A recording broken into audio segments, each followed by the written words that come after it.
এই যে সার্কুলারটা ইস্যু হয়েছে, সেই সার্কুলারে কিন্তু একটা ক্লজ ছিল এখানে, যে ম্যারিড যে ডটার, সে যে ল্যান্ড লুজার যারা হয়েছে তাদের যে বেনিফিট গভর্নমেন্ট দিচ্ছে, যে এক্সামটেড ক্যাটাগরি হিসাবে তাকে ট্রিট করে তাকে এমপ্লয়মেন্টের ব্যবস্থা করতে হবে, বা এক্সামটেড ক্যাটাগরির যে সুবিধাটা, সেটা কিন্তু এই পার্টটা কিন্তু অমিট করেছিল এবং সেখানে বলেছিল যে ম্যারিড ডটার তারা পাবে না।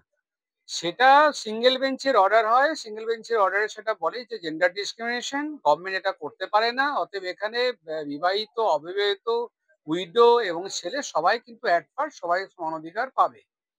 এই যে অর্ডারটা, এই অর্ডারের এগেনস্টে গভর্নমেন্ট অ্যাপিলে গেছিল, সেই অ্যাপিল দীর্ঘদিন শুনানির পর ডিসমিস হয়।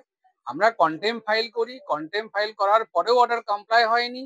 পরবর্তীকালে যে ডেপুটি ডিরেক্টর ছিলেন তাকে পার্সোনাল অ্যাপিয়ারেন্স করানো হয়েছিল, এবং যখন পার্সোনাল অ্যাপিয়ারেন্স তাকে নির্দেশ দেওয়া হয় যে কোর্টে এসে সশরীরে হাজির হাজির থেকে তাকে কারণ দর্শাতে হবে যে কেন এই জেন্ডার ডিসক্রিমিনেশন করা হচ্ছে, তখনই তারা যে অ্যাপিল ডিসমিস হয়ে গেছিল সেই অ্যাপিলটার এগেনস্টে একটা রিকলিং ফাইল করে এবং অ্যাপিলের শুনানি করার জন্য, পুনরায় শুনানি করার জন্য ডিভিশন বেঞ্চে যায়। ডিভিশন বেঞ্চে যখন মামলার শুনানিতে ওঠে, তখন আমরা এটা তুলে ধরি যে দীর্ঘদিন ধরে এই জেন্ডার ডিসক্রিমিনেশনের কারণে এই যে প্রার্থী তাকে বঞ্চিত করা হচ্ছে। তখনই ডিভিশন বেঞ্চ সঙ্গে সঙ্গে যে গভর্নমেন্টের যে আইনজীবী ছিলেন তাকে বলেন, তাহলে কি আমরা এটা করতে পারি যে যে যে আধিকারিক এটা আটকে রেখেছে তার স্যালারি আমরা বন্ধ করে দেবো। ইমিডিয়েটলি সে অ্যাপ্লিকেশন ডিসমিস করে। পরবর্তীকালে তখনই অ্যাপিল ডিসমিস করার পরে এবং সে রিকলিং অ্যাপ্লিকেশন ডিসমিস করার পরে তারা মেনে নেয় এবং তাকে এক্সামটেড ক্যাটাগরিতে অন্তর্ভুক্ত করে।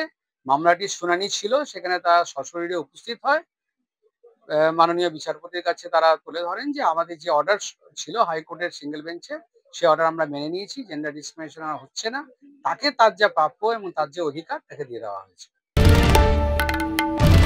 বাংলার আওয়াজ, বাঙালির আবেগ, জি 24 ঘন্টা।